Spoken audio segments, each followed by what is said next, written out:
तो चलिए आज की क्लास की शुरुआत करते हैं और आज हम देखेंगे एपिसोड 3 एनवायरनमेंट एंड इकोलॉजी का।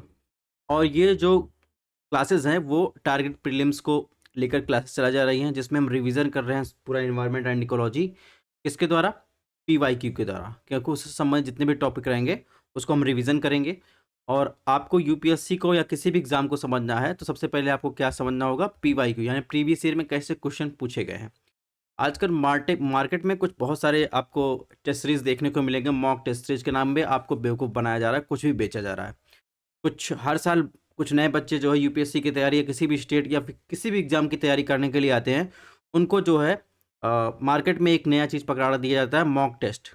आपने कुछ महीने तैयारी कर ली, एग्जाम आने वाला है, भर भर के मॉक टेस्ट दीजिए। मॉक टेस्ट से पहले आपको क्या करना है? ये तो एकदम हो गया गधे की तरह काम करना। आपको गधे की तरह काम नहीं करना है। हमेशा से आप ध्यान दीजिए, कुछ कुछ नए बच्चे हैं जिनको मैंने अभी हाल फिलहाल में सुना कि वो मॉक टेस्ट दे रहे हैं और फैक्चुअल जानकारी रट रहे हैं कि करंट में ये आ गया तो ये कहाँ है, ये कहाँ है। अरे सबसे पहले भैया आप ये कर लीजिए, पीवाईक्यू सॉल्व कर लीजिए। प्रीवियस ईयर में आप क्वेश्चन देखिए कैसे क्वेश्चन पूछे गए हैं, चाहे वो जिस भी टॉपिक का हो, एनवायरमेंट इकोलॉजी के हो और या फिर हिस्ट्री के हो या ज्योग्राफी के हो या किसी भी सब्जेक्ट को हो, आप जो सेक्शन कर रहे हैं उसके सबसे पहले आप कम से कम 5 से 10 साल का previous year question paper solve कर लीजिए, उसका एनालिसिस कर लीजिए। इससे आपको पता चल जाएगा कि किसी भी आयोग का, जिस आयोग की आप तैयारी कर रहे हैं, वो क्वेश्चन कैसे पूछ रहा है, ट्रेंड क्या है, करंट अफेयर से कैसे क्वेश्चन उठा रहा है, ट्रेडिशनल चीज़ों से कैसे क्वेश्चन उठा रहा है। जब आपको पता ही नहीं चलेगा क्वेश्चन कैसे उठा रहा है, आपने एंशियंट हिस्ट्री चालू की हड़प्पा सभ्यता से, ठीक है, और ख़त्म की गुप्त काल तक। तो अब उस बीच में क्या सारी चीज़ें इंपॉर्टेंट हो जाती हैं? या आप मध्यकालीन इतिहास की बात करें तो मध्यकालीन इतिहास में सारी चीज़ें इंपॉर्टेंट हो जाती हैं सभी एग्जाम के लिए, ठीक है। ऐसे ही हर सब्जेक्ट में आपको देखना पड़ेगा। वो आपको कैसे पता चलेगा? जब आप देखेंगे कि प्रीवियस ईयर क्वेश्चन पेपर में किस सेक्शन से कितने क्वेश्चन पूछे गए हैं। तो ये एक होता है स्मार्ट वर्क करना, ठीक है। इसमें होता है आपको मिनिमम आउटपुट देके आप मैक्सिमम जो है आउटपुट इनपुट देकर ऐसे मैक्सिमम आउटपुट निकाल सकते हैं। तो ये चीज़ें आपको पता रहनी चाहिए। तो हमेशा ये मेरा पर्सनल एक्सपीरियंस है कि आपको प्रीवियस ईयर ही सबसे पहले सॉल्व करना चाहिए। मॉक टेस्ट के रूप में आप सॉल्व कर सकते हैं और उसको डिटेल में एनालिसिस करना चाहिए। और आपको इंटरनेट की मदद लेनी चाहिए कि क्यों पूछा गया, क्या न्यूज़ में था, करंट अफेयर से कैसे क्वेश्चन उठाया। हालाँकि ये सब बातें होती रहेंगी। और बात करते हैं इसकी क्लासेस की पीडीएफ आपको कहाँ मिलेगी? हमारे टेलीग्राम चैनल और व्हाट्सएप पेज पर मिलेगी। स्कैन कर से जॉइन कर सकते हैं या डिस्क्रिप्शन बॉक्स में लिंक दी गई, वहाँ से जॉइन कर सकते हैं। इसके अलावा हमारी क्लासेस की जो सीरीज़ रहती है, हमारी अदर क्लासेस भी चल रही है, जैसे ज्योग्राफी की क्लासेस चल रही है और मॉडर्न हिस्ट्री की क्लासेस चल रही है। इसके अलावा देखेंगे आर्ट एंड कल्चर की क्लासेस चल रही है, ठीक है। और ये इन्वायरमेंट इकोलॉजी चले, ऐसे आप देखेंगे यूपी पीसीएस की भी क्लासेस चल रही हैं, जिसमें हम देखेंगे एपिसोड फर्स्ट में 2011 के पीवाईक्यू सॉल्व किए। एपिसोड 2 में आप देखेंगे 2012-13 के, और एपिसोड 3 में आप देखेंगे तो 2014 के पीवाईक्यू हम लोगों ने सॉल्व किए। यानी ये है एपिसोड 3। तो एपिसोड 3 में हम क्या देखेंगे? 2014। तो ये हमारा क्रम रहेगा। प्लेलिस्ट में आप जाके सारी चीज़ें देख सकते हैं और क्लासेस पसंद आए चैनल को सब्सक्राइब भी कर सकते हैं, शेयर भी कर सकते हैं। बात करें 2014 में पूछे गए पहले क्वेश्चन की बात करें दोस्तों, तो इसमें पूछा है अंतर्राष्ट्रीय समझौतों पर विचार करना। इसको ध्यान से आप पढ़िएगा। इसमें अंतर्राष्ट्रीय समझौतों पर विचार करना ऑप्शन 1 दिया है, खाद्य और कृषि के लिए पादप आनुवांशिक संसाधनों पर अंतर्राष्ट्रीय संधि, ठीक है। ऑप्शन 2 मरुस्थलीकरण से निपटने के लिए संयुक्त राष्ट्र कन्वेंशन। ऑप्शन 3 विश्व विरासत सम्मेलन। उपरोक्त में से किसका जो है प्रभाव जो है जैव विविधता पर पड़ता है? आपको बताना है कि इन तीनों में से किसका प्रभाव जैव विविधता पर पड़ता है, ठीक है। तो आपको इसका आंसर देना है ए बी सी डी में कोड के द्वारा पूछा गया। और अगर यही क्वेश्चन दोस्तों 2023 या 2024 आने वाले एग्जाम में पूछता तो उसमें कैसा ऑप्शन पूछता?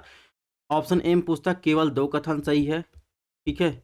ऑप्शन बी में पूछता केवल 1 कथन सही है, ठीक है।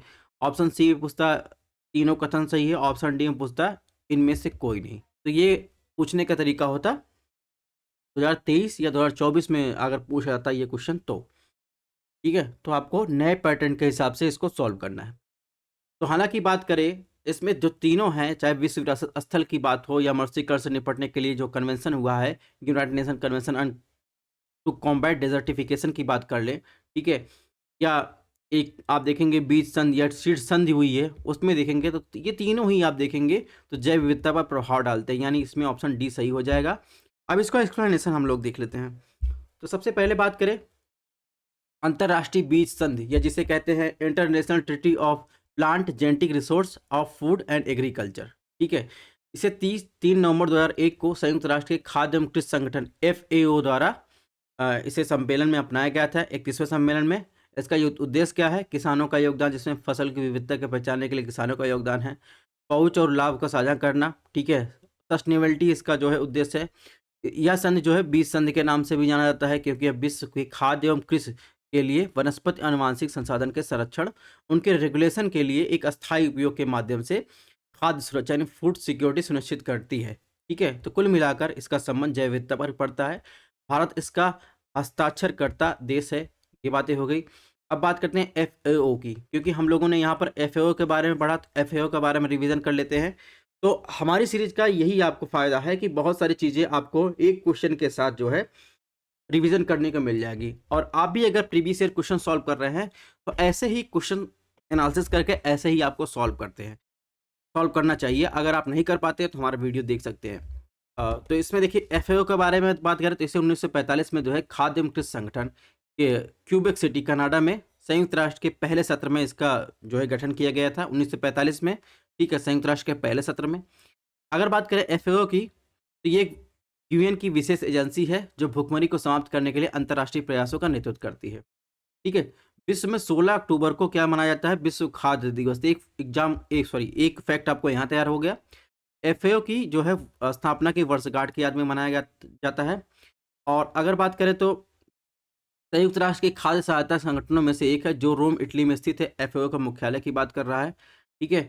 और इसके अलावा अगर बात करें तो जैसे अगर इसमें बात कर रहे थे कि United Nation convention to combat desertification, इसका कॉन्सेप्ट कहाँ से आया? इसके कॉन्सेप्ट की बात करें तो स्टॉकहोम में सम्मेलन होता है 5 से 16 जून के बीच 1972 में, ठीक है। और जब स्टॉकहोम में सम्मेलन होता है, इसी के परिणाम स्वरूप क्या आता है? यूनेप का जो है जन्म होता है। यूनेप पैदा होता है 1972 में। और 1972 के पहले पूरे विश्व में कहीं पर आप देखेंगे इन्वायरमेंट से रिलेटेड कोई स्पेसिफिक मंत्रालय नहीं था, पूरे विश्व में किसी भी देश के पास नहीं था। जब 1972 में स्टॉकहोम सम्मेलन होता है तो पहली बार देखेंगे पर्यावरण को शामिल किया जाता है, इन्वायरमेंट से रिलेटेड चिंताएं शामिल की जाती है, ठीक है। और इसी के बाद आप देखेंगे नॉर्वे, स्वीडन में जैसे कई देशों ने अपने यहाँ पर्यावरण मंत्रालय का स्थापित किया, इन्वायरमेंट पर ध्यान केंद्रित किया। 1985 में ही देखेंगे तो 1972 के जो है स्टॉकहोम कन्वेंशन के बाद यानी सम्मेलन के बाद आप देखेंगे भारत में पर्यावरण मंत्रालय की स्थापना की जाती है। यानी कह सकते हैं आप कि स्टॉकहोम सम्मेलन के बाद ही जो है पूरे विश्व में आप देखेंगे पर्यावरण युग की शुरुआत होती है। तो ये एक लैंडमार्क जो है सम्मेलन था, इसको आपको ध्यान रखना है। इसी के बाद आप देखेंगे रियो अर्थ समिट आप सुनते हैं। स्टॉकहोम सम्मेलन की जब 20वीं वर्षगांठ मनाने के लिए आप देखेंगे ब्राजील के रियो डी जेनेरियो में 1992 में सभी देश के लोग इकट्ठा होते हैं, ठीक है।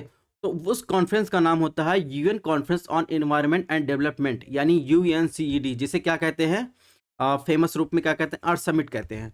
अर्थ समिट का आयोजन किया था 1992 में। इसी में आप देखेंगे कुछ दस्तावेज प्रकाशित किए जाते हैं, जिसमें आप देखेंगे UNFCCC, ठीक है, यानी जलवायु परिवर्तन फ्रेमवर्क कन्वेंशन, CBD यानी जैव विविधता कन्वेंशन। इसके अलावा देखेंगे यहीं पर आप देखेंगे क्या होता है, जो ऑप्शन 2 दिया था, कन्वेंशन टू कॉम्बैट डेजर्टिफिकेशन, यानी रियो अर्थ समिट 1992 में इसे क्या कहते हैं? कन्वेंशन टू कॉम्बैट डेजर्टिफिकेशन, ठीक है। इसके बाद इसे कब अडॉप्ट किया गया था? 1994 में आप देखेंगे तो convention on to combat desertification को अडॉप्ट किया गया था। इसके अलावा देखेंगे और जो दस्तावेज था रियो अर्थ समिट में वो क्या था? एजेंडा 21। और 5वां आप देखेंगे फॉरेस्ट प्रिंसिपल को अपनाया गया, ठीक है। आप पहले 3 को देखो क्या कहते हैं? 3 सिस्टर ऑफ कन्वेंशन कहते हैं, ठीक है। तो इसमें ऑप्शन 2 की जहां तक बात है तो United Nation convention to combat desertification कैसे आया ये आपको पता चल गया, ठीक है। और इसके अलावा अगर बात करें तो UNFCCC की बात कर लेते हैं थोड़ा सा, कि जलवायु परिवर्तन फ्रेमवर्क की बात करें। इसी के दौरान आप देखेंगे कॉप सम्मेलन हम लोग को देखने को मिलता है। तो United nation framework convention on climate change की बात करें तो ये लागू होता है, ठीक है, 21 मार्च 1994 में। 1992 में कन्वेंशन होता है, लागू होता है 1994 में। इसके बाद जो है इस पर उस समय जब लागू हो रहा था, जिन देशों ने इस पर साइन किया था, यानी 198 देशों ने इस पर साइन किया था, उन्हें क्या कहा गया? पार्टीज कहा गया, पार्टीज टू द कन्वेंशन, यानी कॉप कहा गया। इसी के बाद आप देखेंगे 1994 के बाद हर साल कॉप की बैठक होने लगी, ठीक है, तो पहला कॉप हुआ 1995 बर्लिन में, क्लाइमेट चेंज के प्रति जवाबदेही के बारे में बात की गई। फिर कॉप 2 होता है, फिर कॉप 3 आता है, मोस्ट इंपॉर्टेंट आता है 1997 क्योटो में, ये जापान में है। ये क्या है, एक बाध्यकारी समझौता है जो ग्रीन हाउस गैस से उत्सर्जन में कमी लाने की प्रतिबद्धता जाहिर करता है। फिर देखेंगे चौथा होता है कॉप 7 की बात करते हैं, जो एक इम्पॉर्टेंट कॉप हुआ 2001 में मराकेश में, मोरक्को में। ये क्योटो प्रोटोकॉल का क्रियान्वयन संबंधी विस्तृत नियम बनाए गए।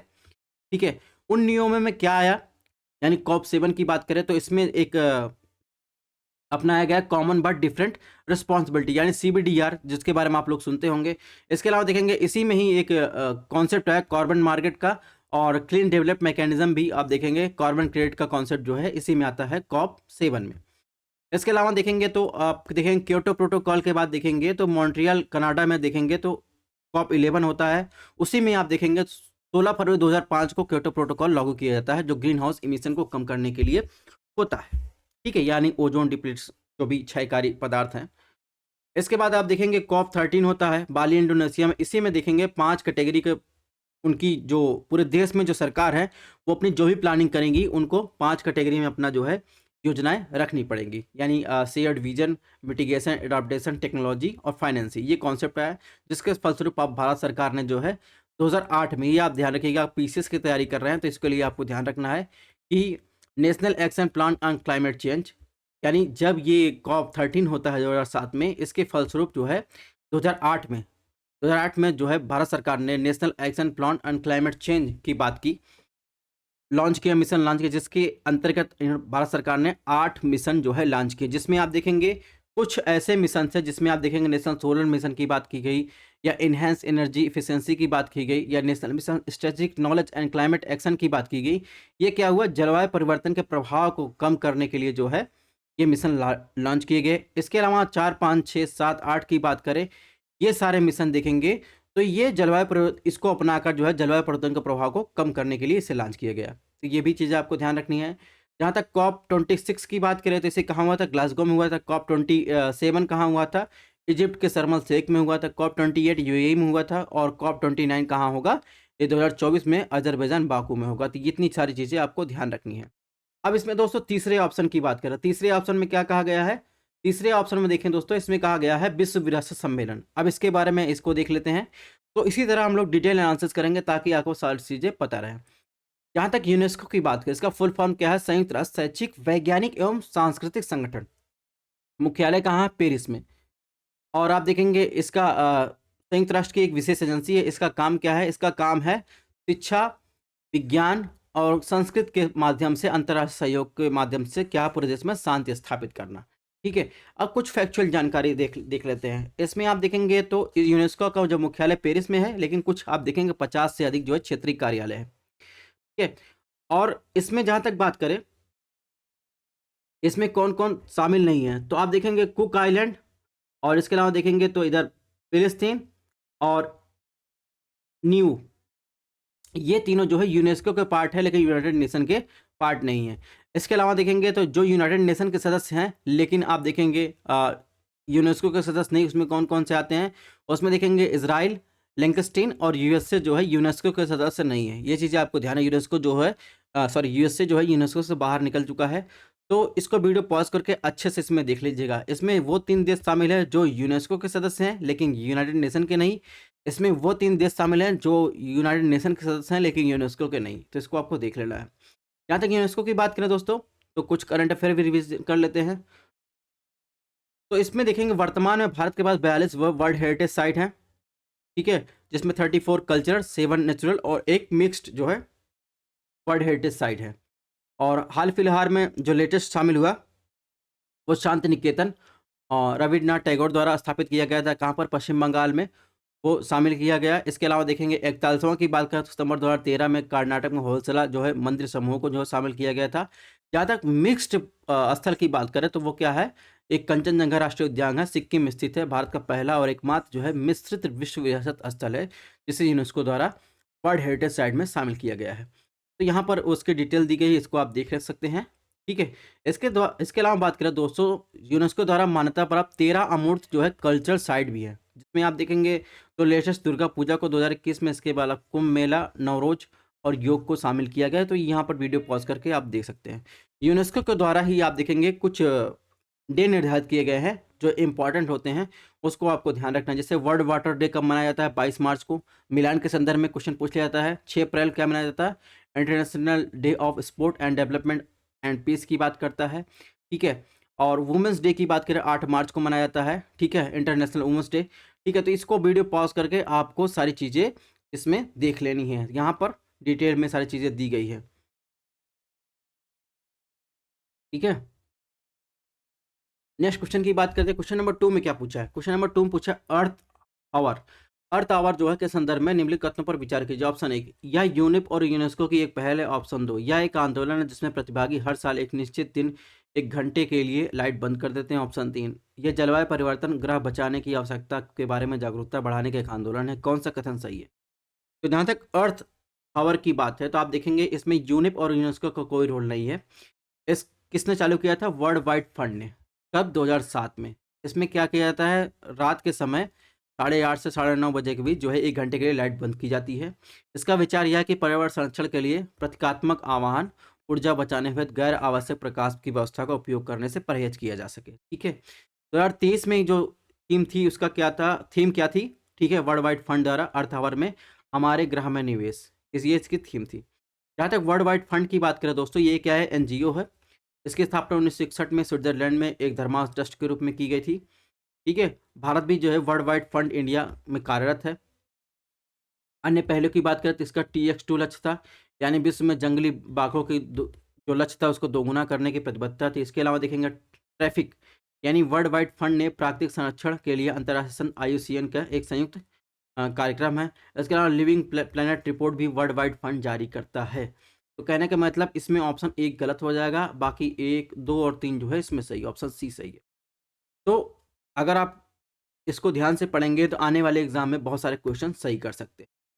जहाँ तक यूनिप की बात है तो यूनिप जो है इसकी स्थापना 5 जून 1972 की गई थी। स्टॉकहोम कन्वेंशन के फलस्वरूप इसका जन्म हुआ था, इसको ध्यान रखना है, ठीक है। इसका मुख्यालय नैरोबी में है। इसके द्वारा जारी की जाने वाली रिपोर्ट की बात उत्सर्जन अंतराल रिपोर्ट, यानी इमिशन गैप रिपोर्ट, अनुकूलन अंतराल रिपोर्ट, वैश्विक पर्यावरण outlook, frontiers investment to healthy planet, ये इसकी रिपोर्ट जारी की जाती है। अभियान की बात करें बीट पॉल्यूशन UN75 विश्व पर्यावरण दिवस जो है आप देखेंगे तो इसी के द्वारा मनाया जाता है। World wide wild life wild for life, ये अब इसके अभियान है, ठीक है। तो इसके अलावा यूनेप की जहाँ तक बात कर रहे हैं दोस्तों, तो यूनेप के द्वारा जो है कुछ समझौते हुए हैं उसके प्रशासन में। जैसे ओजोन परत संरक्षण के लिए वियना कन्वेंशन हुआ 1985 में, जैव विविधता कन्वेंशन हुआ 1992 में, ठीक है। अस्थायी कार्बनिक प्रदूषण पर जो कन्वेंशन होता है स्टॉकहोम कन्वेंशन होता है। तो ये सब यूनेप द्वारा प्रशासित किए जाते हैं। पारा पर देखेंगे तो निर्माता कन्वेंशन होता है 2013 में। और अंतर्राष्ट्रीय व्यापार में कुछ खतरनाक रसायनों और कीटनाशकों के लिए एक पूर्व सूचित सहमत की प्रक्रिया पर रॉटरडम कन्वेंशन होता है। तो ये सब कभी पूछ लिया जाता है कि रॉटरडम कन्वेंशन किससे संबंधित है। वैसे बेसल कन्वेंशन किससे संबंधित है? तो ये भी खतरनाक अपशिष्ट को सीमा पार आवाजाही के नियंत्रण करने के लिए संबंधित है। बॉन कन्वेंशन की जहाँ तक बात करें, ये वन्य जीव और प्रवासी प्रजातियों के संरक्षण के लिए कन्वेंशन है। तो ये सारी चीज़ें आपको ध्यान रखनी है। इसको वीडियो पॉज करके आप ध्यान से देख लीजिएगा। नेक्स्ट क्वेश्चन की बात करें, इसमें क्वेश्चन नंबर 3 पूछा है। ऐसे पूछा है, यदि अंतर्राष्ट्रीय महत्व के किसी भूमि को मॉन्ट्रेक्स रिकॉर्ड के अंतर्गत लाया जाता है तो इसका क्या अर्थ होता है? इसमें ABCD 4 ऑप्शन दिए गए हैं। इसे विश्व विरासत स्थल घोषित किया जाता है, ये बात तो गलत है, ठीक है। और इसमें देखेंगे क्या लिखा है, मानवीय हस्तक्षेप के परिणाम स्वरूप आर्द्र भूमि में पारिस्थितिकी चरित्र परिवर्तन हुए हों या हो रहे हों, उनकी होने की संभावना, उन्हें मॉन्ट्रेक्स रिकॉर्ड में शामिल किया जा सकता है। ऑप्शन 2 की बी की बात करें, जिस देश में आर्द्रभूमि स्थित है उसे आर्द्रभूमि के किनारे 5 किलोमीटर के भीतर किसी भी मानवीय गतिविधि के प्रतिबंधित करने के कानून बनाना चाहिए, ये बात गलत है। ऑप्शन सी, आर्द्रभूमि का अस्तित्व इसके आसपास रहने वाले कुछ समुदायों के सांस्कृतिक प्रथाओं और परंपराओं पर निर्भर करता है, ये भी बात गलत है। जहाँ तक ऑप्शन 1 की बात है, ऑप्शन 1 जो है सही है। मॉन्ट्रेक्स रिकॉर्ड की बात करें तो उन आर्द्रभूमि स्थलों की एक सूची है जो अंतर्राष्ट्रीय महत्व के हैं, जहां पारिस्थितिकी में परिवर्तन हुए हैं और या हो रहे हों, या तकनीकी विकास, प्रदूषण या अन्य मानव हस्तक्षेप के परिणाम स्वरूप परिवर्तन होने की संभावना हो, उन्हें रामसर सूची के रूप में जो है शामिल किया जाता है। आर्द्रभूमि पर कन्वेंशन, जिसे रामसर कन्वेंशन के रूप में जाना जाता है, ये क्या है? इंटर गवर्नमेंटल जो है ट्रीटी है, ठीक है। इसे कब साइन किया गया था? 1971 में ईरान के शहर रामसर में अपनाया गया था, 1975 में लागू हुआ था। तो कुल मिलाकर इसमें ऑप्शन 1 सही है। अब कुछ करंट अफेयर रिवीजन कर लेते हैं हम लोग। भारत में 5 और वेटलैंड को रामसर साइटों में शामिल किया गया, ठीक है। और वर्तमान में जो रामसर साइट है उसकी संख्या जो है 80 हो गई है, ठीक है। और ये 5 जो वेटलैंड हुए तमिलनाडु और कर्नाटक में शामिल किए गए हैं, जिसमें आप देखेंगे कर्नाटक की जहाँ तक बात करें उसमें 3 शामिल किए गए हैं, जिसमें अक समुद्री पक्षी संरक्षण अभ्यारण्य है, अगननाशनी मुहाना है कर्नाटक में, मगधी केरे संरक्षण अभ्यारण्य ये कर्नाटक में शामिल किए गए हैं। 2 की बात करें तो कराईवेट्टी पक्षी अभ्यारण्य है, ठीक है, तमिलनाडु में, लॉन्गवुड शोला रिजर्व ये तमिलनाडु में, ये जो है 5 और वेटलैंड शामिल किए गए हैं, ठीक है। नेक्स्ट बात करते हैं, तो इसमें एक यूनेस्को द्वारा एक कार्यक्रम चलाया जाता है, मानव व जीवमंडल कार्यक्रम MAB। यह एक अंतर सरकारी वैज्ञानिक कार्यक्रम है। यह उसका उद्देश्य लोगों और उनके वातावरण के मध्य मजबूत संबंधों के लिए एक वैज्ञानिक आधार प्रदान करना, ठीक है। भारत में 18 बायोस्फीयर रिजर्व हैं, जिसमें से 12 बायोस्फीयर रिजर्व क्या है अंतर्राष्ट्रीय स्तर पर मानव व जैवमंडल कार्यक्रम के द्वारा चिन्हित किए गए हैं, ठीक है। सॉरी। भारत में बायोस्फीयर रिजर्व की बात करें तो बायोस्फीयर रिजर्व यूनेस्को द्वारा प्राकृतिक और सांस्कृतिक परिदृश्यों में सांकेतिक भागों के लिए दिया गया एक अंतर्राष्ट्रीय पदनाम है, ठीक है। बायोस्फीयर रिजर्व प्राकृतिक संरक्षण के साथ साथ आर्थिक, सामाजिक तथा संबंध सांस्कृतिक मूल्यों के रखरखाव को संतुलित करने का प्रयास करता है, ठीक है। इसके अलावा बायोस्फीयर रिजर्व की बात करें, उसके स्ट्रक्चर की बात करें तो उसमें उसको 3 भाग में डिवाइड किया जाता है। एक होता है सबसे कोर डिवीजन होता है। कोर में क्या होता है, यह रिजर्व क्या सबसे संरक्षित क्षेत्र होता है। यहाँ पर इसमें स्थानीय पौधे और जानवर हो सकते हैं। इस क्षेत्र में अनुसंधान प्रक्रियाएं जो प्राकृतिक क्रियाओं वन्य जीव को प्रभावित न करें की जा सकती हैं कोर एरिया में, ठीक है। और इसमें देखिए इसमें क्या प्रावधान है, वाइल्ड लाइफ प्रोटेक्शन एक्ट 1972 के तहत संरक्षित और रेगुलेट करने के लिए राष्ट्रीय नेशनल पार्क अभ्यारण्य शामिल होते हैं। इस क्षेत्र में सरकारी अधिकारियों कर्मचारी को छोड़कर अन्य सभी का प्रवेश वर्जित होता है। यानी कोर एरिया में आप देखेंगे तो नेशनल पार्क होते हैं, वाइल्ड लाइफ सेंचुरी होती है, उनको शामिल किया जाता है। इसके बाद उसके बाहर का क्षेत्र आता है बफर एरिया, जो आप देखेंगे संक्रमण ट्रांजिशन और कोर के बीच होता है, उसे क्या कहते हैं, बफर एरिया कहते हैं, ठीक है। इस क्षेत्र का प्रयोग जो है ऐसे कार्यों के लिए किया जाता है जो पूर्णतया नियंत्रित और वह गैर विध्वंसक होते हैं। उसके बाद सबसे आउटर आता है संक्रमण यानी ट्रांजिशन जोन। यह बायोस्फीयर रिजर्व का सबसे बाहरी हिस्सा होता है। यह सहयोग का क्षेत्र होता है, यानी मानव उद्यम और संरक्षण सद्भाव से किए जाते हैं, ठीक है। तो बात हो गई बायोस्फीयर रिजर्व की। इसके अलावा आपको ध्यान रखना है कि अब भारत में 18 बायोस्फीयर रिजर्व हैं। कच्छ गुजरात का कच्छ सबसे बड़ा बायोस्फीयर रिजर्व, सबसे छोटा डिब्रू सैखवा में आपको देखने को मिलेगा, असम में, ठीक है। नीलगिरी तमिलनाडु केरल ये जो है सॉरी नीलगिरी तमिलनाडु केरल पहले शामिल होने के लिए ये जो है बायोस्फीयर रिजर्व है। 3 नवंबर को अंतर्राष्ट्रीय बायोस्फीयर रिजर्व दिवस मनाया जाता है। बायोस्फीयर रिजर्व की बात करें तो इसमें देखें 12 बायोस्फीयर रिजर्व की बात इसमें किया गया है, जिसमें man and biosphere reserve programme में शामिल किया गया है 18 में से 12। इनकी लिस्ट यहाँ पर दी गई है, ठीक है। और लेटेस्ट जो बायोस्फीयर रिजर्व शामिल किया गया है 12वां, वो क्या, पन्ना मध्य प्रदेश, ठीक है। और इसमें आपको क्या ध्यान रखना है, 2013 में एक क्वेश्चन पूछा गया एनवायरनमेंट में ही, इसे पूछा नोकरेक बायोस्फीयर रिजर्व का संबंध गारो पहाड़ी से लोकटक झील बैरल ट्रेन से नामदफा राष्ट्रीय उद्यान डफला हिल से। तो 2013 में क्वेश्चन पूछा गया। हालांकि ये question national park biosphere reserve से लगभग हर साल पूछे जाते हैं। तो इसमें जो ऑप्शन सही होगा, ऑप्शन ए जो होगा वो सही हो जाएगा। जहाँ तक बैरल रेंज की बात करें तो बैरल रेंज आप देखेंगे तो ये असम की सबसे ऊंची पहाड़ी श्रृंखला है, ठीक है, जो मणिपुर राज्य को देखेंगे नागालैंड से अलग करती है। लोकटक झील की बात करें तो लोकटक झील आपको कहाँ मिलेगा, नॉर्थ ईस्टर्न रीजन मिलेगा। भारत की सबसे बड़ी ताजे जो मीठे पानी की झील में से एक आती है, ठीक है। और नामदफा राष्ट्रीय उद्यान आप देखेंगे कहाँ मिलेगा, ये आप देखेंगे ये पूर्वी हिमालय के एक बायोडायवर्सिटी हॉटस्पॉट के सबसे बड़ा जो है संरक्षित क्षेत्र है। ये अरुणाचल प्रदेश में स्थित है और ये मिसमी पहाड़ी पर स्थित है, ठीक है। इस प्रकार इसमें ऑप्शन 1 सही हो जाएगा। अब नेक्स्ट क्वेश्चन की बात करें, क्वेश्चन नंबर 4 क्या पूछा है दोस्तों, क्वेश्चन नंबर 4 पूछा है बॉम्बे नेचुरल हिस्ट्री सोसाइटी के संदर्भ में निम्न कथनों पर विचार कीजिए। ऑप्शन 1, यह पर्यावरण वन पर मंत्रालय के तहत एक स्वायत्त संगठन है। ऑप्शन 2, यह कार्य आधारित अनुसंधान, शिक्षा और सार्वजनिक जागरूकता के माध्यम से प्राकृतिक संरक्षण का प्रयास करता है। ऑप्शन 3, यह आम जनता के लिए प्राकृतिक ट्रेल्स शिविरों का आयोजन किए और संचालन किया जाता है? कौन सा कथन सही है? बॉम्बे नेचुरल हिस्ट्री सोसाइटी, इसके बारे में आपको बताना है। तो आप जहाँ तक बात है कि आप पर्यावरण वन मंत्रालय के तहत क्या है, स्वायत्त संगठन है, ये बात जो है गलत है। हालांकि 2 और 3 जो है इसमें सही, ऑप्शन सी इसमें सही हो जाएगा। जहाँ तक बॉम्बे नेचुरल सोसाइटी की बात है, यह अखिल भारतीय वन जीव अनुसंधान संगठन है। 1883 में जो है प्राकृतिक संरक्षण को बढ़ावा देने के लिए इसको स्थापना की गई। और इसका मिशन की बात करें तो अनुसंधान यानी रिसर्च करना, शिक्षा, सार्वजनिक जागरूकता को बढ़ावा देना, ये इसका काम है। तो ध्यान रखिएगा, ये पर्यावरण वन मंत्रालय के तहत एक स्वायत्त संगठन नहीं है। नेक्स्ट क्वेश्चन की बात करें, ग्लोबल एनवायरनमेंट फैसिलिटी यानी वैश्विक पर्यावरण सुविधा के संदर्भ में निम्नलिखित कथनों पर विचार कीजिए, कौन सा कथन सही है? ऑप्शन 1, या जैविक विविधता पर कन्वेंशन और जलवायु परिवर्तन पर संयुक्त राष्ट्र फ्रेमवर्क के कन्वेंशन के वित्तीय तंत्र के रूप में कार्य करता है। ऑप्शन बी, यह वैश्विक स्तर पर पर्यावरण संबंधी मुद्दों की वैज्ञानिक अनुसंधान करता है। ऑप्शन सी, यह ओईसीडी के तहत एक एजेंसी है जो अपने पर्यावरण की रक्षा के विशिष्ट उद्देश्य के अविकसित देशों को प्रौद्योगिकी और धन हस्तांतरण की सुविधा प्रदान करता है। ऑप्शन डी, ए और बी दोनों। तो आपको बताना है ग्लोबल एनवायरनमेंट फैसिलिटी के संदर्भ में दोस्तों इसमें चारों में से कौन सा सही है। चलिए फटाफट आंसर दीजिए। तो ग्लोबल एनवायरनमेंट फैसिलिटी की जहाँ तक बात करें, GEF की बात कर रहे हैं, तो इसकी स्थापना कब हुई थी? 1992 में रियो अर्थ सम्मेलन के दौरान हुई थी। इसका मुख्यालय वाशिंगटन DC में है। ठीक है, तो ये 5 प्रमुख अंतर्राष्ट्रीय पर्यावरण कन्वेंशन को क्या करती है? फाइनेंस करती है। इसमें आप देखेंगे संयुक्त राष्ट्र जलवायु परिवर्तन विविधता कन्वेंशन हो गया, UNFCCC हो गया, पारा कन्वेंशन और मिनमाता कन्वेंशन हो गया, अस्थायी कार्बनिक प्रदूषक पर स्टॉकहोम कन्वेंशन हो गया, और इसके अलावा मौसमीकरण से निपटने के लिए संयुक्त राष्ट्र सम्मेलन हो, इसको क्या करती है? फाइनेंस करती है। ठीक है, तो इसमें देखेंगे तो इसमें क्या सही हो जाएगा? ऑप्शन 1 सही हो जाएगा। बाकी जो है तीनों ऑप्शन जो है इसमें गलत है। भारत इसका सदस्य देश है, ये बात सही है। ठीक है,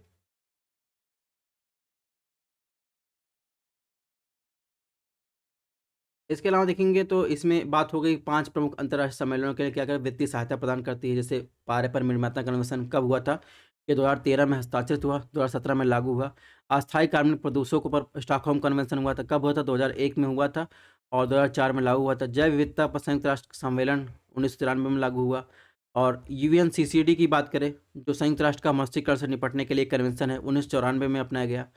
जलवायु परिवर्तन पर संयुक्त राष्ट्र फ्रेमवर्क की बात करें, 1992 में हस्ताक्षरित किया गया, 1994 में लागू हुआ। जहाँ तक ग्लोबल एनवायरनमेंट फैसिलिटी की बात है, उसके जो है वर्ल्ड बैंक जो है एक ट्रस्टी के रूप में कार्य करता है। ठीक है, और सारा जो है जो भी दानदाता है उनका मैनेजमेंट करता है फंड का। तो इसमें जो ऑप्शन 1 कह रहा है, इसमें ऑप्शन 1 ही सही है। क्वेश्चन नंबर 6 की बात करते हैं। क्वेश्चन नंबर 6 में क्या पूछा है? वेटलैंड इंटरनेशनल नामक संरक्षण संगठन के संदर्भ में निम्नलिखित कथनों में कौन सा कथन सही है? ऑप्शन 1, या उन देशों द्वारा गठित और अंतर सरकारी संगठन जो रामसर कन्वेंशन पर हस्ताक्षर करता है। ऑप्शन 2, यह ज्ञान को विकसित करने और जुटाने के लिए क्षेत्र स्तर पर काम करता है और बेहतर नीतियों की वकालत करने के लिए व्यवहारिक अनुभव का उपयोग करता है। सही उत्तर आपको बताना है, ABCD में आपको सही उत्तर बताना है वेटलैंड इंटरनेशनल। अगर आपको बोर हो रहा हो तो वीडियो को पॉज कर दीजिए, थोड़ी देर बाद देख लीजिए, लेकिन आप वीडियो को पूरा देखिएगा तभी आपको फ़ायदा होगा। इसीलिए हम इसको इतना डिटेल में एनालिसिस कर रहे हैं ताकि आपको कुछ तो फ़ायदा मिले इससे। नहीं तो मेरा डिस्कस करने से कोई फ़ायदा तो है नहीं। 1-1 घंटे का वीडियो अगर हम आपके लिए ले रहे हैं ताकि आपके भविष्य में जो भी एग्ज़ाम आने वाले हैं उनको आपको फ़ायदा मिल सके। तो अगर आपको बोरियत हो रही हो तो वीडियो को पॉज़ कर सकते हैं। बहरहाल वेटलैंड इंटरनेशनल की बात करें, वेटलैंड इंटरनेशनल की जहाँ तक बात करें तो वेटलैंड इंटरनेशनल का गठन 1954 में किया गया। रामसर कन्वेंशन में 1971 में हस्ताक्षरित किया गया। जैसा कि रामसर अब समय पहले से इसका गठन किया गया था, अतः एक कथन जो है सही नहीं है। तो इसमें ऑप्शन 1 में क्या आ गया? या उन देशों द्वारा गठित एक अंतरराष्ट्रीय संगठन है जो रामसर कन्वेंशन पर हस्ताक्षर करता है। तो आप देखेंगे रामसर कन्वेंशन कब हस्ताक्षर किया? 1971 में, लेकिन वेटलैंड इंटरनेशनल 1954 में ही हस्ताक्षरित कर लिया गया था। इसलिए ऑप्शन 1 जो है इसमें गलत हो जाएगा। अगर दोस्तों ऑप्शन 1 गलत है, अगर इसको वर्तमान संदर्भ में देखेंगे तो इसमें ऑप्शन दिया जाएगा। ऑप्शन 1 में केवल 1 कथन सही है, 2 में 1 और 2 सही है, यानी 2 कथन सही है, 3 में तीनों कथन सही है, डी में 1 भी कथन सही नहीं है। लेकिन अगर 2014 की बात करें, इसको एलिमिनेशन मेथड से करेंगे तो 1 जहाँ तक होगा उसको एलिमिनेट कर दी। ठीक है, तो कौन सा उत्तर इसमें सही पूछा है तो इसको आपको बताना है। तो इसमें ऑप्शन 1 गलत हो गया। जहाँ तक बात करें तो ऑप्शन बी यानी केवल 2 आंसर सही है। ठीक है, यानी वेटलैंड इंटरनेशनल का कार्य रिसर्च वकालत, सरकारी समिति, निगमित अंतर्राष्ट्रीय नीतियों मंचों को सम्मेलन के साथ जुड़ाव करना है। इसमें ऑप्शन 2 सही हो जाएगा। ठीक है, ऑप्शन 1 गलत है। नेक्स्ट क्वेश्चन की बात करें तो इसमें देखिए पूछा है अवैध शिकार के अलावा गंगा नदी डॉल्फिन की आबादी के में गिरावट के संभावित कारण क्या है? तो गंगा नदी में जो डॉल्फिन के गिरावट के संभावित कारण, इसमें नदियों पर बैराज और बांध का निर्माण, नदियों पर मगरमच्छों की संख्या में वृद्धि, मछली पकड़ने के जाल से गलती में फंस जाना और नदी के आसपास फसल के क्षेत्रों में सिंथेटिक उर्वरक और अन्य रसायनों का उपयोग करना। तो देखिए, इसमें कभी भी ऐसा नहीं होता कि आपने कहीं नहीं सुना कि नदियों में मगरमच्छों की संख्या में वृद्धि से जो है क्या हो रही हो, गंगा नदी डॉल्फिन का जो है संख्या में गिरावट हो रही है। तो अगर 2 एलिमिनेट कर सकते हैं आप, तो 2 एलिमिनेट कर दीजिए, यानी बचा ऑप्शन 1, 3, 4। इनके द्वारा जो है अवैध शिकार के अलावा जो है गंगा नदी डॉल्फिन को हानि हो रही है। जहाँ तक बात करें गंगा नदी डॉल्फिन की बात करें, तो ये गंगा नदी डॉल्फिन है और इसका इसका जो मुख्य रूप से आप देखें सिंचाई और बिजली उत्पादन के लिए ये बांध का खतरा बना हुआ है इनके लिए, ठीक है। और जहाँ तक बात करें देखिए 2014 में क्वेश्चन पूछा गया, इसके बाद देखिए गंगा नदी डॉल्फिन से 2015 में क्वेश्चन पूछा गया। क्या क्वेश्चन पूछा गया? इसने पूछा है कि निम्नलिखित में कौन सा भारत राष्ट्रीय जलीय जीव है? खारे पानी का मगरमच्छ, ओलियंडर टर्टल, गंगा नदी डॉल्फिन, घड़ियाल। तो गंगा नदी डॉल्फिन क्या है? ये भारत का जो है राष्ट्रीय जलीय जीव है। तो आप देख सकते हैं कैसे जो है क्वेश्चन जो है जो न्यूज़ बनाते हैं उनसे रिवीजन होता है। जहाँ तक बात करें गंगा नदी डॉल्फिन की पर्यायवास की, यानी कहाँ-कहाँ निवास करती हैं, तो भारत, नेपाल, बांग्लादेश की प्रमुख नदियों से बात करें गंगा, ब्रह्मपुत्र, मेघना, उसके रिवर सिस्टम की बात करें कर्णफुली और सांगू, ये रिवर सिस्टम में देखेंगे तो गंगा नदी डॉल्फिन आपको मिलेगी, ठीक है। और इसके अलावा देखेंगे अगर बात करें गंगा नदी की मुख्य धारा की बात करें उसके पश्चात देखेंगे तो नदियों की घाघरा, कोसी, गंडक, चंबल, रूपनारायण, यमुना में भी ये देखने को मिलेंगी, ठीक है। अगर इनकी विशेषता की बात करें मादाएं नर के आकार की बड़ी होती हैं और प्रत्येक 2 से 3 वर्ष में केवल एक बार शिशु को जन्म देती हैं। स्तनपायी होने के कारण गंगा नदी डॉल्फिन जल में सांस नहीं ले सकती है और प्रत्येक 30 से 120 सेकंड के लिए सतह पर आती है। तो इस प्रकार इसमें गंगा नदी डॉल्फिन की विशेषता है, वो आपको ध्यान रखना। क्वेश्चन नंबर 8 की बात करते हैं दोस्तों। नंबर 8 में क्या पूछा है? क्वेश्चन नंबर 8 में पूछा है पृथ्वी ग्रह पर कार्बन चक्र में कार्बन डाइऑक्साइड जोड़ता है। ऑप्शन 1 ज्वालामुखी, 2 श्वसन, 3 प्रकाश संश्लेषण, 4 कार्बनिक पदार्थ का अच्छा है। तो आपको बताना है कि पृथ्वी ग्रह पर कार्बन चक्र में कार्बन डाइऑक्साइड को जोड़ता है। तो जहाँ तक बात करें तो आप श्वसन जब सांस लेते हैं तो क्या करते हैं? ऑक्सीजन लेते हैं, कार्बन डाइऑक्साइड छोड़ते हैं। ज्वालामुखी प्रक्रिया के फलस्वरूप आप देखेंगे तो कार्बन साइकिल में आप देखेंगे कार्बन डाइऑक्साइड जोड़ता है।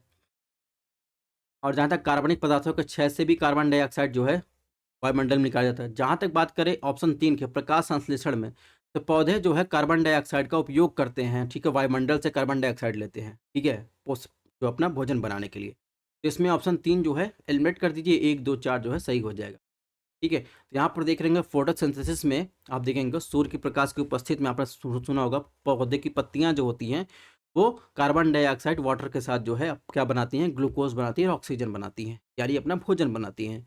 एक चीज़ इसमें ध्यान रखिएगा कि जो होता है कि सनलाइट जो है फोटोसिंथेसिस की प्रक्रिया में सनलाइट जो है कन्वर्ट होते किसमें? केमिकल एनर्जी में कन्वर्ट होती है, ये आपको ध्यान रखना है, कभी-कभी पूछ लिया जाता है। तो यहाँ पर देखिए कार्बन साइकिल की बात की गई है, किससे-किससे निकलता है, इसके बारे में हम लोगों ने बात कर ही ली है। इसमें आपको ध्यान रखना है, इसमें ऑप्शन सी सही है। नेक्स्ट क्वेश्चन की बात करें, क्वेश्चन नंबर 9 में क्या पूछा है दोस्तों? क्वेश्चन नंबर 9 में पूछा है कि यदि आप ग्रामीण इलाकों से गुजरते हैं, तो आप कुछ पक्षियों को घास के माध्यम में मवेशियों की गति के साथ अशांत कीड़ों को पकड़ने के लिए उनके साथ-साथ उड़ते हुए देखे जाने की संभावना होती है। निम्नलिखित में कौन-सी ये पक्षी हैं? चित्रित सारस, सामान्य मैना, काली गर्दन वाली क्रेन। आपको सही उत्तर बताना है, ठीक है? तो चलिए फटाफट इसका आंसर दीजिए। तो जहाँ तक बात करें चित्रित सारस यानी पेंटेड स्टॉक की बात करें या आप देखेंगे ब्लैक नेक क्रेन की बात करें, तो ये हिमालयन रेंज में देखी जाती है। और जहाँ तक सामान्य मैना की बात करें तो ये आपको जो है मैदानी इलाकों में आपको देखने को मिलेंगी, जो आप देखेंगे पशुओं के साथ-साथ चलती रहती हैं, सामान्य कीड़ों को पकड़ने के लिए। इसमें ऑप्शन बी सही हो जाएगा। तो ये आपको ध्यान रखना है कि चित्रित सारस की बात करें तो ये मछली खाने वाले पक्षी होते हैं। चित्रित सारस जो है कीड़ों का भोजन नहीं करते हैं और जो ब्लैक हेड वाला सारस है वो ट्रांस हिमालय में पाया जाता है। इसलिए ग्रामीण इलाकों में मिलने की कोई संभावना नहीं होती। तो इस तरीके से भी क्वेश्चन पूछे जाते हैं। क्वेश्चन नंबर 10 में क्या पूछा गया है? क्वेश्चन नंबर 10 पूछा गया है पर्यावरण संवेदनशील क्षेत्रों के संदर्भ में निम्नलिखित कथनों पर विचार कीजिए, यानी eco sensitive zone. Option 1 eco sensitive zone वे क्षेत्र हों जिन्हें वन्य जीव संरक्षण अधिनियम 1972 के तहत घोषित किया गया है। ऑप्शन 2, इको सेंसिटिव जोन की घोषणा का उद्देश्य उन क्षेत्रों में कृषि को छोड़कर सभी प्रकार के मानवीय गतिविधियों पर रोक लगाना है। तो आपको सही उत्तर आपको बताना है। देखिए, अगर आप इसको ध्यान से पढ़ेंगे तो ये आप पक्का ये आप जो है क्वेश्चन अटेम्प्ट कर सकते हैं, लेकिन आपको थोड़ा-सा ध्यान से दिमाग से पढ़ना होगा। इसमें इको सेंसिटिव ज़ोन की बात कर रहा है, तो इसमें वाइल्ड लाइफ प्रोटेक्शन एक्ट का कोई रोल ही नहीं है। इको सेंसिटिव ज़ोन में का उद्देश्य ऐसा कुछ होता नहीं कि उन क्षेत्रों में कृषि छोड़कर सभी प्रकार की मानवीय गतिविधियों पर रोक लगाना, ठीक है? तो आप देखेंगे इसमें देखिए, अगर बात करें इकोसिस्टिक ज़ोन की, तो इकोसिस्टिक ज़ोन वे क्षेत्र होते हैं जो इकोसिस्टम के यानी आप देखेंगे कोई क्या नाजुक क्षेत्र होते हैं, यानी एक बफर के रूप में कार्य करते हैं। उन्हें संरक्षित करने की आवश्यकता होती है, ठीक है? यानी उन्हें पर्यावरण, वन जलवायु परिवर्तन मंत्रालय द्वारा एनवायरनमेंट प्रोटेक्शन एक्ट 1986 के तहत अधिसूचित किया जाता है, ना कि वाइल्ड लाइफ प्रोटेक्शन एक्ट के तहत, ठीक है? और इको सेंसिटिव जोन के क्षेत्र में स्थानीय समुदाय द्वारा जैविक बागवानी प्रथाएं, जैविक खेती, वर्षा जल संचयन, वैज्ञानिक अनुसंधान, पर्यटन आदि की अनुमति होती है, इसलिए ऑप्शन 2 भी गलत है। इको सेंसिटिव जोन की बात करें तो इनको संरक्षित करने इन सिटू कंजर्वेशन की सहायता की ली जाती है, ठीक है? तो इस प्रकार इसमें क्या सही हो जाएगा? ऑप्शन डी जो है सही हो जाएगा। अगर मैंने आपको बताया इन सिटू कंजर्वेशन की, तो आपको मुझे यहाँ पर मेरा फर्ज बनता है आपको इन सिटू, एक्स सिटू में क्या-क्या आता है ये आपको बताना, ताकि आगे आने वाले एग्ज़ाम में ये काम आ सके। जहाँ तक बात करें तो जैव विविधता का संरक्षण 2 प्रकार से किया जाता है। एक तो होता है इन सिटू संरक्षण, जिसे आप स्वास्थानीय संरक्षण कहते हैं, यानी उसी स्थान पर संरक्षण। एक तो होता है कि जो जैव विविधता का संरक्षण बाह्य, यानी बाहर ही ले जाकर कहीं अलग स्थापित करके संरक्षण किया, यानी इन सिटू संरक्षण। इन सिटू संरक्षण में आप देखेंगे जिसमें पौधे और जीवों का संरक्षण वहीं किया जाता है जहाँ वे प्राकृतिक रूप से पाए जाते हैं, ठीक है? जैसे आपको बात करें इन सिटू संरक्षण में आप देखेंगे तो बायोडायवर्सिटी का जो कंजर्वेशन किया जाता है, वो जैसे बायोस्फीयर रिजर्व हुआ और नेशनल पार्क और वाइल्ड लाइफ सेंचुरी, ये क्या हुए इन सिटू जो है कंजर्वेशन में आते हैं। एक्स सिटू संरक्षण की बात करें उसमें पौधे और जीवों का संरक्षण अन्य सुरक्षित स्थान पर ले जाकर किया जाता है, जिसमें आप देखेंगे एक्वेरियम बनाया जाता है अलग, ठीक है? और संरक्षित करने के लिए बोटेनिकल गार्डन बनाए जाते हैं, क्रायो प्रिजर्वेशन तकनीक बनाई जाती है, डीएनए बैंक बनाया जाता है, जू आप जैसे चिड़ियाघर बनाया जाता है, वो कहीं अन्य जगह ले जाकर संरक्षित किया, उन्हें क्या कहते हैं? एक्स सिटू कंजर्वेशन कहते हैं, ठीक है? ये भी आपको ध्यान रखना। नेक्स्ट क्वेश्चन की बात करते हैं दोस्तों, इसमें क्या पूछा है? जैसे पूछा ऑप्शन 1, भारतीय पशु कल्याण बोर्ड की स्थापना पर्यावरण संरक्षण 1986 के तहत की गई है। ऑप्शन बी, राष्ट्रीय बाघ संरक्षण प्राधिकरण एक वैधानिक निकाय है। ऑप्शन 3, राष्ट्रीय गंगा नदी बेसिन प्राधिकरण एक अध्यक्षता प्रधानमंत्री करता है। कौन सा कथन इसमें सही है? सबसे पहले आपको ध्यान देना होगा इसमें ऑप्शन 1, भारतीय पशु कल्याण बोर्ड की स्थापना पर्यावरण संरक्षण अधिनियम 1986 के अंतर्गत की गई। अब देखिए, जस्ट रिवर्स चीज़ें बातें की गई हैं, क्योंकि पशुओं के संरक्षण की बात की जाए तो भारतीय पशु कल्याण बोर्ड एक वैधानिक निकाय है जिसकी स्थापना 1962 में की गई। किसके द्वारा? पशुओं के प्रति क्रूरता निवारण अधिनियम 1960 के द्वारा की गई, ठीक है?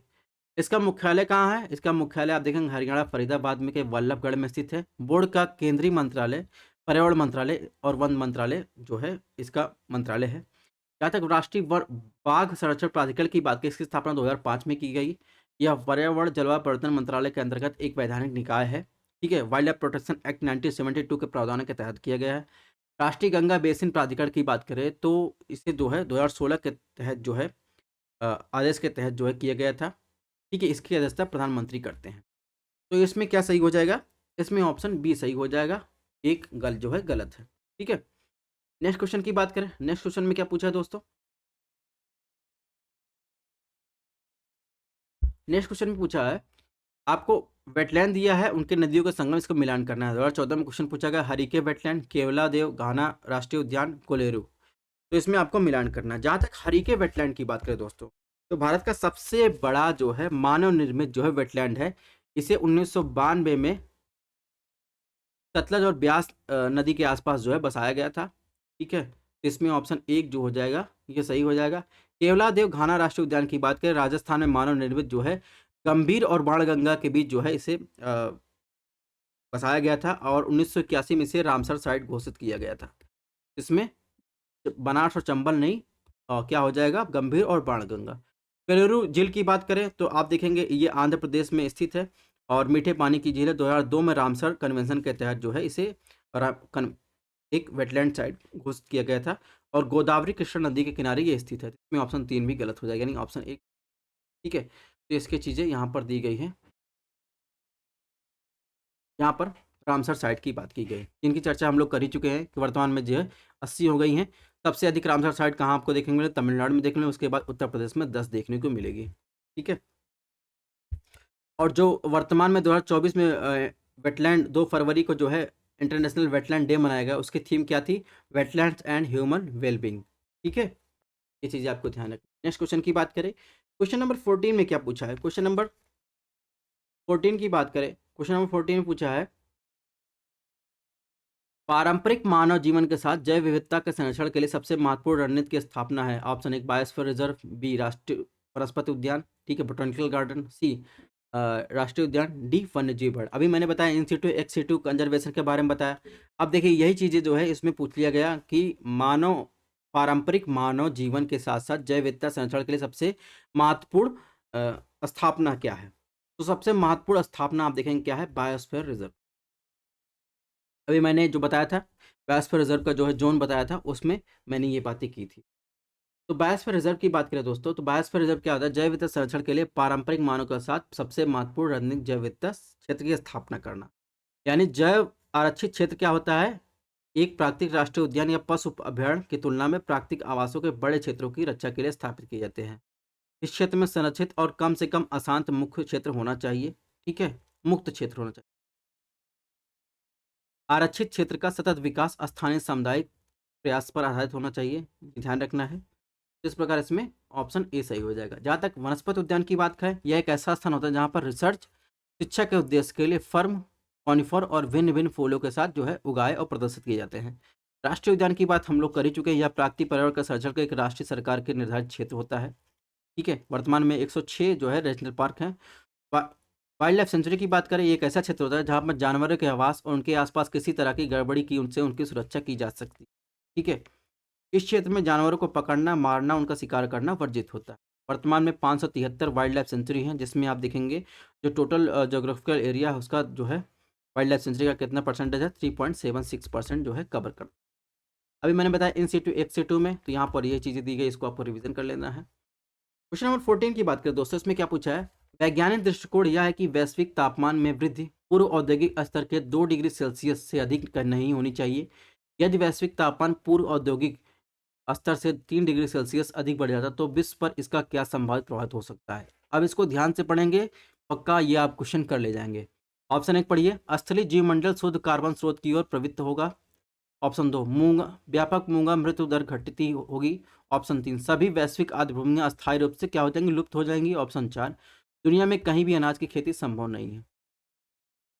तो यहाँ पर जो दो ऑप्शन है 3 और 4, इसमें आप देखेंगे बहुत ही ऐसा ऑप्शन दिया गया सीधे सीधे ये गलत है, क्योंकि अगर 3 डिग्री सेल्सियस भी तापमान हो जाता है तो ऐसा नहीं होगा कि सारी वेटलैंड जो है अस्थायी रूप से एकदम समाप्त हो जाए, और टेम्परेचर बढ़ने पर ऐसा भी नहीं हो कि दुनिया में कहीं भी अनाज की खेती संभव नहीं हो। ठीक है, तो 3 और 4 जो है इसमें एलिमिनेट कर दीजिए, बचा 1 और 2, इसमें ऑप्शन बी सही। ठीक है, तो ये बातें कहाँ से आई? 2 डिग्री सेल्सियस की बात कहाँ से आई? थोड़ा सा उसको देख लेते हैं। जहाँ तक बात करें 2 डिग्री सेल्सियस की बात करें तो एक संस्था है आईपीसीसी, जलवायु परिवर्तन अंतर सरकारी पैनल है।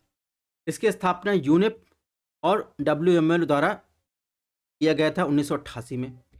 ये क्या करता है? ये वैज्ञानिक आकलन करके जो है संयुक्त राष्ट्र का एक निकाय है, वैज्ञानिक आकलन करता है, असेसमेंट करता है। इसका उद्देश्य है जलवायु परिवर्तन, इसके प्रभाव, भविष्य पर संभावित जोखिमों के साथ साथ और अनुकूलन तथा जलवायु परिवर्तन के कम कर प्रभाव को कम करने के हेतु जो है नीति निर्माताओं को एक रणनीति जो है प्रदान करना। ठीक है, उसका असेसमेंट यानी वैज्ञानिक आकलन प्रदान करना, ताकि वो लोग अपने उसी के अनुसार अपनी जो है पॉलिसी बना सकें। और वर्तमान में जो है आप देखेंगे तो लेटेस्ट रिपोर्ट इसकी आई है, वो आईपीसीसी की 6 रिपोर्ट आई है। अब इसके अलावा बात करें तो जहाँ तक यूनिप की बात हम लोगों ने कर ली, तो इसमें और क्या आपको ध्यान रखना है? यूएनएफसीसी की बात हम लोग कर ही चुके हैं, लोग देख चुके। हाँ, पेरिस समझौता की बात करते हैं। पेरिस समझौता की बात करें तो पेरिस समझौता क्या है? जलवायु परिवर्तन से निपटने के लिए एक अंतर्राष्ट्रीय समझौता है। ठीक है, और इसके द्वारा ही आप देखेंगे तो इसके फलस्वरूप देखेंगे क्या क्या अंतर्राष्ट्रीय सौर गठबंधन आया और अंतर्राष्ट्रीय सौर गठबंधन की शुरुआत होती है। भारत और फ्रांस ने इसकी शुरुआत की 30 नवंबर 2015 को। इसका मुख्यालय गुरुग्राम में स्थापित किया गया। ये सारी चीज़ें आईं और पहली बैठक जो है दिल्ली में किया गया था। तो इसको भी आप देख सकते हैं। इसके बाद ही पेरिस एग्रीमेंट के बाद ही पेरिस सम्मेलन के बाद ही बहुत सारी चीज़ें बदली हैं। नेक्स्ट क्वेश्चन की बात करें, इसमें क्या पूछा है, भारत में इस्पात उद्योग द्वारा उत्सर्जित कुछ महत्वपूर्ण प्रदूषक निम्नलिखित में से हैं। सही उत्तर आपको बताना है। सल्फर के ऑक्साइड, नाइट्रोजन के oxide, carbon monoxide, carbon dioxide. तो आपको बताना है भारत में इस्पात उद्योग, ठीक है, यानी स्टील बेस्ड जो इंडस्ट्री है उसके द्वारा उत्सर्जित जो है इसमें कौन कौन से प्रदूषक हैं। तो आप देखेंगे इसमें सभी प्रदूषक शामिल हैं जो इस्पात उद्योग द्वारा उत्सर्जित होते हैं, ठीक है। तो यहाँ पर लिस्ट दी गई है जिसमें आप देख सकते हैं कौन कौन से प्रदूषक हैं। जहाँ तक भारत में बात करें तो भारत के इस्पात उद्योग की बात करें तो राज्य में उड़ीसा जो है शामिल है, जो इस्पात राज्यों में सबसे अग्रणी है, यानी इस्पात उत्पादन में उड़ीसा सबसे आगे है। इसके बाद झारखंड, छत्तीसगढ़ का नंबर आता है। भारत में इस्पात उत्पादन में वैश्विक ताकत की बात करें और चीन के बाद दुनिया में दूसरा सबसे बड़ा उत्पादक बनकर उभरा है। तो ये तो इस्पात यानी स्टील इंडस्ट्री की बात हो गई। अब कोल की बात कर लेते हैं कि कोल भी इससे संबंधित है। कोल जो है 4 प्रकार के पाए जाते हैं। तो आप देखेंगे सबसे उत्तम कोल का होता है एंथ्रेसाइट, जिसे हार्ड कोल कहा जाता है, फिर बिटुमिनस सॉफ्ट कोल और लिग्नाइट ब्राउन कोल, फिर पिट, ये कोल नहीं है, ठीक है। जहाँ तक एंथ्रेसाइट से आप देखेंगे पिट की तरफ जाएंगे तो यहाँ पर देखेंगे कोल में मॉइस्चर यानी आर्द्रता की मात्रा में आपको बढ़ता हुआ कंटेंट देखने को मिलेगा। जैसे ही आप पिट से एंथ्रेसाइट की तरफ आएंगे वहाँ पर कार्बन की कंटेंट मात्रा में आपको क्या देखने को मिलेगी, यानी जितना कार्बन की मात्रा ज़्यादा होगी उतना अच्छा जो है आपको कोल देखने को मिलेगा। तो कार्बन की मात्रा सबसे ज़्यादा कहाँ है, एंथ्रेसाइट में आपको देखने को मिलेगा, ठीक है। और ये बहुत ज़्यादा एफिशिएंस होता है। और इसके अलावा बात करें तो कोल रिज़र्व की इंडिया की बात करें तो झारखंड में सबसे ज़्यादा कोल रिज़र्व आपको पाया जाता है। उसके बाद उड़ीसा, फिर छत्तीसगढ़, वेस्ट बंगाल और मध्य प्रदेश का नंबर आता है। बिगेस्ट रिज़र्व इंडिया की बात करें तो यूएसए में, रशिया, ऑस्ट्रेलिया, चाइना, इंडिया, ये रिज़र्व की बात कर रहा है, ठीक है, ध्यान रखिएगा ये रिज़र्व की बात कर रहा है, ठीक है। अगर प्रोडक्शन की बात करें, लार्जेस्ट प्रोडक्शन की बात करें तो चाइना की बात करें, चाइना जो है चौथे रिज़र्व में सबसे ज़्यादा रिज़र्व है, लेकिन प्रोडक्शन के मामले में पहले स्थान पर आता है। इंडिया 5वें नंबर पर रिज़र्व के मामले में, तो लेकिन प्रोडक्शन के मामले में दूसरा नंबर पाता है। यूएसए तीसरे पर, चौथे पर इंडोनेशिया, 5वें पर ऑस्ट्रेलिया, छठे पर रशिया। ये क्रम भी आपको ध्यान रखना है, ठीक है। तो आपको ध्यान से वीडियो पॉज करके ये चीज़ें देख लेनी है। और क्लासेस पसंद आ रहे चैनल को शेयर कर सकते हैं और मिलते हैं नेक्स्ट क्लास में। तब तक आप लोग अपनी हेल्थ का ध्यान रखिए।